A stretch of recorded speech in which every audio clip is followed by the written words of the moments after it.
একটি property urgent ভাড়া দেওয়া হবে। চলুন জেনে নেওয়া যাক এই প্রপার্টিটা কোথায় অবস্থিত।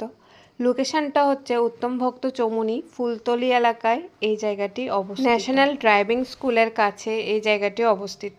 আগরতলা সাব্রুম জাতীয় সড়ক থেকে প্রায় 150 মিটার দূরত্বে জায়গাটি অবস্থিত। 25 ফুট পিচ রাস্তার পাশেই এই জায়গাটি অবস্থিত। পিচ রাস্তার পাশে অবস্থিত হওয়াতে জায়গাতে ছোট বড় যে কোনো গাড়ি অনায়াসে প্রবেশ করবে। এখানে 7.5 কানি জায়গা আছে। এই 7.5 কানি জায়গা মালিক একসঙ্গে ভাড়া দিতে চাইছেন, আবার পার্ট করেও ভাড়া দিতে রাজি আছেন। এই জায়গাটাতে আপনারা যে কোনো ধরনের বড় প্রজেক্ট অথবা store room, godown, school, farm, factory, institute এই জায়গাটাতে আপনারা করতে পারেন। এই জায়গাটা থেকে জোসেফ স্কুল, তপোবন আশ্রম, বাজার, সিটিআই ক্যাম্প সবকিছু 1 কিলোমিটারের মধ্যে অবস্থিত। মালিক এই 7.5 কানি জায়গা আর্জেন্ট ভাড়া দিতে চাইছেন। যারা ভাড়া নিতে আগ্রহী রয়েছেন, স্ক্রিনে দেওয়া ফোন নাম্বারে সরাসরি মালিকের সাথে যোগাযোগ করে আপনারা এই 7.5 কানি জায়গা ভাড়া নিতে পারেন।